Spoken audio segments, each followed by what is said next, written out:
கரூர் துயர சம்பவத்தின் சாட்சிகளை கலைக்கும் விதமாக அமைச்சர் ஆதவ் அர்ஜுனா செயல்படுவதாக கூறி திமுக சார்பில் தாக்கல் செய்யப்பட்ட மனுவை அவசர வழக்காக விசாரிக்க உச்சநீதிமன்றம் அனுமதி அளித்துள்ளது. கூடுதல் தகவல்களை செய்தியாளர் நிரஞ்சன் வழங்கிட கேட்கலாம். வணக்கம் நிரஞ்சன், விவரங்களை பதிவு செய்யலாம். உச்சநீதிமன்றத்தில் கடந்த வாரம் திமுக சார்பில் மிக முக்கியமான ஒரு வழக்கு தாக்கல் செய்யப்பட்டிருந்தது.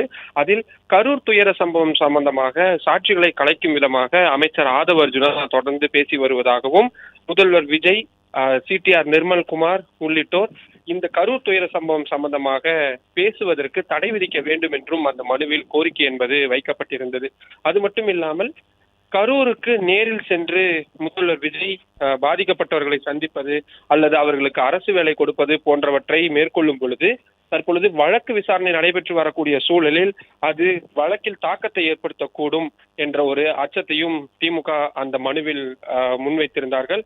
குறிப்பாக கரூர் மக்களை திமுக காவல்துறையினர் வைத்து கொன்று குவித்தது முன்னாள் முதல்வர் MK ஸ்டாலின் தான் இந்த அத்தனை வேலைகளையும் செய்தார் என்று ஆதவ் அர்ஜுனா பேசியிருந்தார். இது அப்பட்டமான நீதிமன்ற அவமதிப்பு. ஏனென்றால் நீதிமன்றத்தில் ஒரு விவகாரம் இருக்கும் பொழுது அது குறித்து பேசக்கூடாது என்பது அடிப்படையான விதிமுறையாக இருக்கும் நிலையில் அதை அமைச்சராக இருக்கக்கூடிய ஆதவ் அர்ஜுனா மீறியிருக்கிறார். எனவே அவருக்கு எதிராக CBI விசாரணை நடத்த வேண்டும் என்றும் அந்த மனுவில் கோரிக்கை என்பது வைக்கப்பட்டிருந்தது.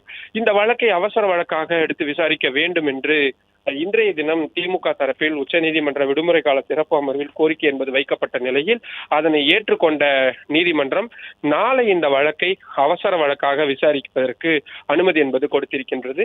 அடுத்த வாரம் உச்சநீதிமன்றத்தின் விடுமுறை முடிந்து மீண்டும் அலுவல்கள் திறக்கக்கூடிய நிலையில் முதன்மை வழக்கானது அடுத்த வாரம் கூட விசாரணைக்கு வரும் என்று எதிர்பார்க்கப்படும் நிலையில் அதற்கு முன்பாகவே திமுகவின் இந்த இடையீட்டு மனுவை விசாரிக்க உச்சநீதிமன்றம் ஒப்புதல் தெரிவித்திருப்பது என்பது மிக முக்கியமான ஒரு நகர்வாக பார்க்கப்படுகின்றது.